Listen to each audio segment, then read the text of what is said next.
Reserve category, what is reserve? আমি নিজেকে যদি আমি রিজার্ভ ক্যাটাগরি মনে করি, ডু ইউ ফিল রিজার্ভেশনটা এমনিতেই হয়েছে ভারতবর্ষে? Why reservation was made? আমি ত্রিপুরার মুখ্যমন্ত্রী ডক্টর মানিক সাহার দৃষ্টি আকর্ষণ করে বলছি, হোয়াই রিজার্ভেশন ওয়াজ মেড? রিজার্ভেশনটা তৈরি করা হলো সমাজে যারা বুদ্ধিমত্তা নেই, লেখাপড়ার দিক থেকে যারা পিছিয়ে আছে, আর্থিকভাবে যারা দুর্বল, তাদের টেনে তুলতে হবে। অথচ বর্তমান সরকার, আমি বলবো এই সরকার, তারা কি করছে? হাইকোর্টের একটা অ্যাডভার্টাইজমেন্ট রিক্রুটমেন্টের, এটা 2021 সালের অ্যাডভার্টাইজমেন্ট এবং রিক্রুটমেন্টটা হয়েছে 2022 সালে। যখন লিস্টটা আমার কাছে এলো, আমি দেখেছি, আমি অবাক হয়ে গেলাম।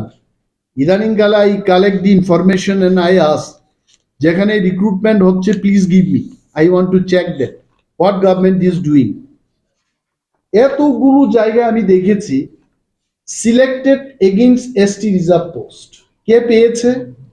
সাম মিস্টার সে ববিতা পা। ওকে, তারপর এখানে দেখা গেছে selected against ST reserve post. এই এসসি এসটি রিজার্ভ পোস্ট গুলোকে ডিরিজার্ভ করে অন্য ক্যাটাগরির লোকগুলোকে নেওয়া হচ্ছে। কারণটা কি দেখানো হচ্ছে? বলছে suitable candidate is not available.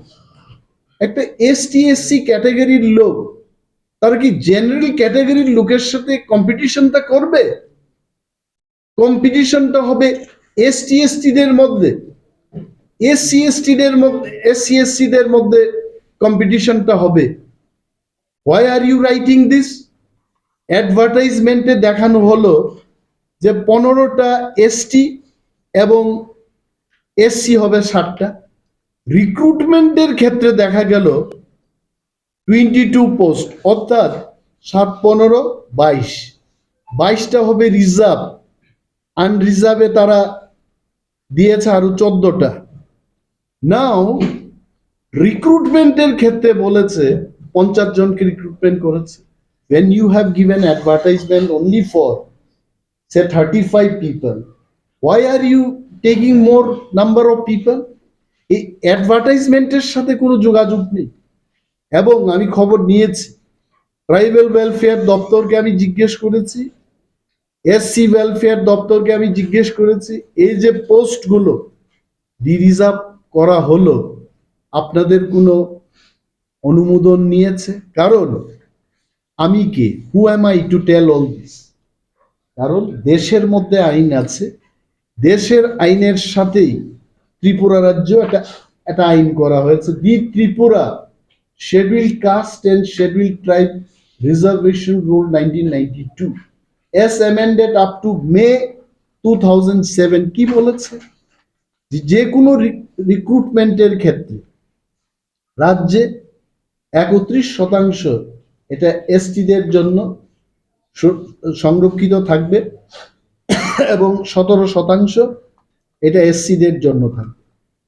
By chance যদি এটা ডিরিজার্ভ করতে হয়, সেই ক্ষেত্রে department of schedule caste and Department of Scheduled Tribe may accord concurrence for de-reservation।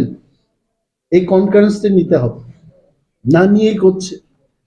তো রাজ্যের মানুষের জানা উচিত, মাননীয় মুখ্যমন্ত্রীও জানা উচিত যে এইভাবে আপনার প্রশাসন চলছে এবং আপনাকে না জানিয়ে, হয়তোবা আপনি না দেখেই সিগনেচারটা করছে।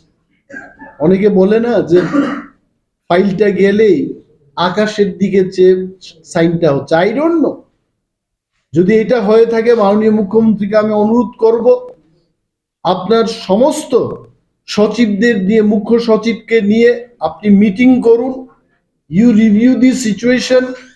মাননীয় মন্ত্রী মহোদয়দের ডেকে আপনি জিজ্ঞেস করুন কেন এটা হচ্ছে। কারণ এই অ্যাক্টের বিরুদ্ধে যাওয়া মানে when people will go to the court, even মুখ্যমন্ত্রী সেখান থেকে ছাড় পাবেন না, আমি টেলিং। আমি আজকে রাজ্যের মানুষকেও বলছি, যারা বঞ্চিত হচ্ছেন, বেকাররা যারা চাকরি পেয়েও যাদের প্রমোশন হচ্ছে না, সেই সমস্ত বঞ্চিত মানুষ যখন একত্রিত হয়ে মাননীয় মুখ্যমন্ত্রীর বিরুদ্ধেও যখন কোর্টে যাবে, he cannot escape, either he does not know or he has to know, ওনাকে জানতে হবে।